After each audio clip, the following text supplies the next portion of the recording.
എല്ലാവർക്കും ദീപ്താസ് കിച്ചൻ്റെ പുതിയൊരു വീഡിയോയിലേക്ക് സ്വാഗതം. ഇന്നൊരു വെജിറ്റബിൾ സമൂസയാണ് തയ്യാറാക്കാൻ പോകുന്നത്. പുറത്ത് നല്ല ക്രിസ്പി ആയിട്ടുള്ള നല്ല ടേസ്റ്റോട് കൂടിയിട്ടുള്ള ഒരു സമൂസയാണ്. സമൂസ ഷീറ്റ് പുറത്തുനിന്ന് വാങ്ങിക്കേണ്ട ആവശ്യമൊന്നുമില്ല. കുറച്ച് കാര്യങ്ങളൊക്കെ ശ്രദ്ധിക്കുകയാണെങ്കിൽ നല്ല പെർഫെക്റ്റ് ആയിട്ടുള്ള ഷീറ്റ് വീട്ടിൽ തന്നെ തയ്യാറാക്കാവുന്നതേ ഉള്ളൂ. അപ്പോൾ ഇനി ഒട്ടും സമയം കളയാതെ ഇതെങ്ങനെയാണ് തയ്യാറാക്കുന്നതെന്ന് നോക്കാം. ആദ്യം നമുക്ക് ഇതിന് വേണ്ടിയിട്ടുള്ള ഫില്ലിംഗ് ഒന്ന് തയ്യാറാക്കിയെടുക്കാം.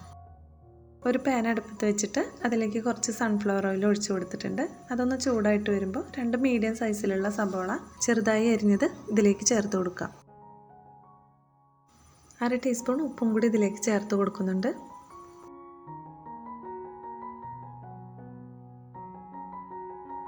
സബോളയുടെ നിറമൊക്കെ ഒന്ന് മാറി വരുമ്പോൾ 1 ടേബിൾ സ്പൂൺ ഇഞ്ചി ചതച്ചതും 1 ടേബിൾ സ്പൂൺ വെളുത്തുള്ളി ചതച്ചതും പിന്നെ 2 പച്ചമുളകും കൂടി ചതച്ചെടുത്തിട്ടുണ്ട്.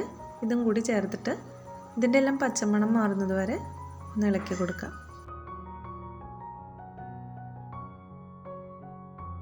ഇനി 2 മീഡിയം സൈസിലുള്ള ക്യാരറ്റ് ഗ്രേറ്റ് ചെയ്തെടുത്തിട്ടുള്ളതാണ് ചേർക്കുന്നത്. ഇനി കുറച്ച് കാബേജ് കട്ട് ചെയ്തതും കൂടി ചേർക്കാം. ഏകദേശം ഒരു 2 കപ്പോളം കാബേജാണ് എടുത്തിട്ടുള്ളത്. ക്യാരറ്റിനേക്കാളും കുറച്ച് കൂടുതൽ അളവിലാണ് ഞാനിവിടെ കാബേജ് എടുത്തിട്ടുള്ളത്. ഇതെല്ലാം ഓരോരുത്തരുടെ ഇഷ്ടത്തിനനുസരിച്ചിട്ട് എടുക്കാവുന്നതേ ഉള്ളൂ. ഇനി കുറച്ച് കറിവേപ്പില, 1/2 ടീസ്പൂൺ മുളക് പൊടി, 1 ടീസ്പൂൺ കുരുമുളക് പൊടി, പിന്നെ നമ്മൾ നേരത്തെ ചേർത്ത പച്ചമുളകിൻ്റെ എരിവൊക്കെ ഉണ്ടാവും. അത് നോക്കിയിട്ട് ശ്രദ്ധിച്ചിട്ട് എരിവൊക്കെ ചേർത്ത് കൊടുത്താൽ മതി. 1/2 ടീസ്പൂൺ മഞ്ഞൾപ്പൊടി, 1/2 ടേബിൾ സ്പൂൺ മല്ലിപ്പൊടി, ഇത് പെരുംജീരകം ചതച്ചെടുത്തിട്ടുള്ളതാണ്. 1 ടീസ്പൂണ് ചേർത്ത് കൊടുക്കുക. 1 ടീസ്പൂൺ ഗരം മസാല പൗഡർ, പിന്നെ ആവശ്യത്തിനുള്ള ഉപ്പും കൂടി ചേർത്തിട്ട് നന്നായിട്ടൊന്ന് ഇളക്കി കൊടുക്കാം.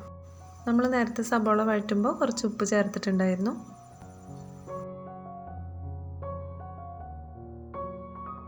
രണ്ട് മീഡിയം സൈസിലുള്ള ഉരുളക്കിഴങ്ങ് ഉപ്പ് ചേർത്ത് വേവിച്ചിട്ടൊന്ന് മാഷ് ചെയ്തെടുത്തിട്ടുള്ളതാണ്. ഇതും കൂടി ചേർത്തിട്ട് നന്നായിട്ടൊന്ന് മിക്സ് ചെയ്തെടുക്കാം. അപ്പോൾ നമ്മുടെ ഫില്ലിംഗ് ഇവിടെ റെഡി ആയിട്ടുണ്ട്. ഇനി നമുക്ക് സമൂസ ഷീറ്റാണ് തയ്യാറാക്കിയെടുക്കേണ്ടത്. ഇതിനായിട്ട് 1 കപ്പ് മൈദ എടുത്തിട്ടുണ്ട്.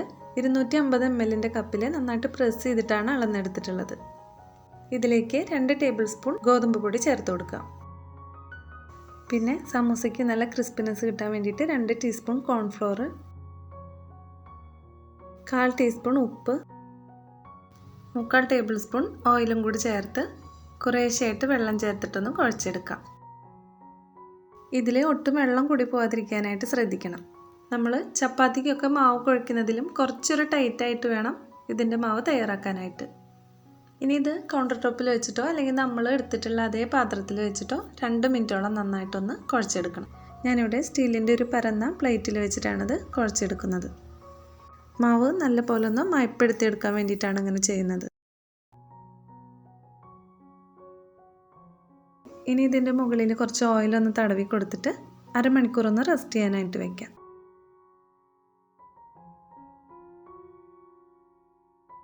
ഇപ്പോൾ അരമണിക്കൂർ കഴിഞ്ഞിട്ടുണ്ട്. മാവ് നല്ല സോഫ്റ്റായിട്ട് കിട്ടിയിട്ടുണ്ട്. ഇനി കുറച്ച് മൈദപ്പൊടി വിതറിയിട്ട് ഇത് നല്ല നൈസായിട്ട് പരത്തിയെടുക്കണം. ഇതിൽ വെള്ളം കൂടി പോയാൽ നല്ല തിന്നായിട്ട് പരത്തിയെടുക്കാനായിട്ട് പറ്റില്ല. അതുപോലെ ഒട്ടിപ്പിടിക്കുകയും ചെയ്യും. അതുകൊണ്ട് വെള്ളത്തിൻ്റെ കാര്യത്തിൽ നമ്മൾ പ്രത്യേകം തന്നെ ശ്രദ്ധിക്കണം. ഇപ്പോൾ ഇത് നല്ല തിന്നായിട്ട് പരത്തിയെടുത്തിട്ടുണ്ട്. ഇനി ഇതിൻ്റെ അരികവശമൊക്കെ ഒന്ന് കട്ട് ചെയ്ത് കളയാം. ഒന്ന് അടയാളപ്പെടുത്തിയിട്ടാണെങ്കിൽ നമുക്ക് ഈസി ആയിട്ട് കട്ട് ചെയ്തെടുക്കാം.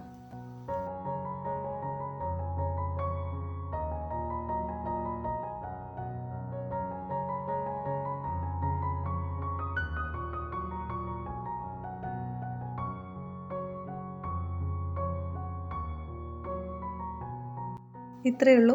നല്ല തിന്നായിട്ടുള്ള സമോസ ഷീറ്റ് റെഡി ആയിട്ടുണ്ട്. സമോസ ഷീറ്റ് ഇതുപോലെയാണ് മടക്കേണ്ടത്. ആദ്യമായിട്ട് ചെയ്യണവർക്ക് ഇത് കുറച്ച് ബുദ്ധിമുട്ടുണ്ടാവും. 2-3 തവണ ചെയ്ത് കഴിഞ്ഞാൽ പിന്നെ ഈസി ആയിരിക്കും. ഇതിൽ ഫില്ലിങ് വയ്ക്കുമ്പോൾ ഗ്യാപ്പ് വരുന്ന ഭാഗങ്ങളിലൊക്കെ ഒന്ന് ഒട്ടിച്ചു കൊടുക്കണം. ഒട്ടിക്കാനായിട്ട് കുറച്ച് മൈദയും വെള്ളവും ചേർത്തിട്ടൊന്ന് മിക്സ് ചെയ്തെടുത്താൽ മതി. ഇനി ഇതിൽ ഫില്ലിംഗ് ഒക്കെ നിറച്ച് കൊടുക്കാം.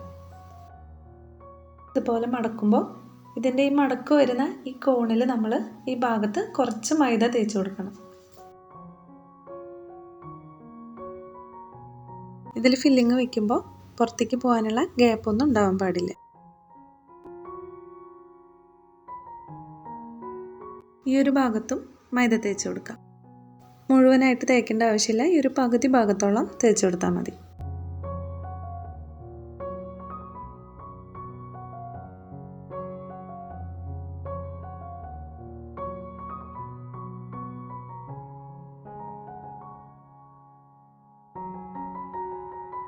ഇനി തയ്യാറാക്കി വെച്ചിട്ടുള്ള ഫില്ലിങ് ഇതിലേക്ക് നിറച്ചു കൊടുക്കാം.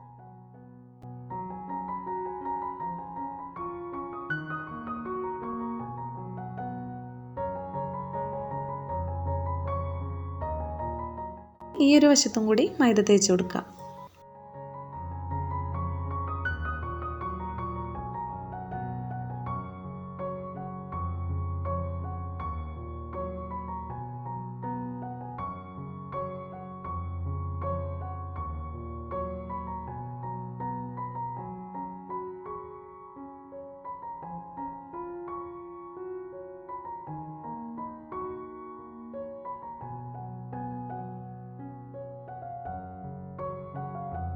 അപ്പോൾ എല്ലാ സമോസയും ഞാനിവിടെ റെഡി ആക്കിയിട്ടുണ്ട്. ഇനി ഇതൊക്കെ ഫ്രൈ ചെയ്തെടുക്കാം. ഫ്രൈ ചെയ്യാനായിട്ട് ഞാനിവിടെ സൺഫ്ലവർ ഓയിലാണ് എടുത്തിട്ടുള്ളത്. ഓയിൽ നന്നായിട്ട് ചൂടാവുമ്പോൾ ഓരോ സമോസയായിട്ട് ഇതിലേക്ക് ഇട്ട് കൊടുക്കാം.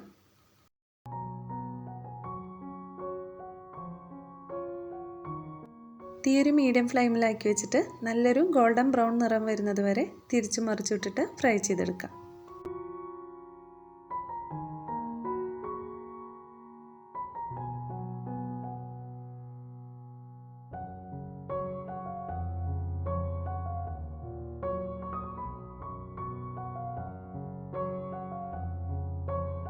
പുറത്ത് നല്ല ക്രിസ്പി ആയിട്ടുള്ള നല്ല അടിപൊളി സമോസ ഇവിടെ തയ്യാറായിട്ടുണ്ട്. ഈ വീഡിയോ എല്ലാവർക്കും ഇഷ്ടപ്പെടുകയാണെങ്കിൽ ഒന്ന് ലൈക്ക് ചെയ്യാനും സബ്സ്ക്രൈബ് ചെയ്യാനും മറക്കരുത്. വീണ്ടും അടുത്തൊരു വീഡിയോ ആയിട്ട് കാണാം. താങ്ക്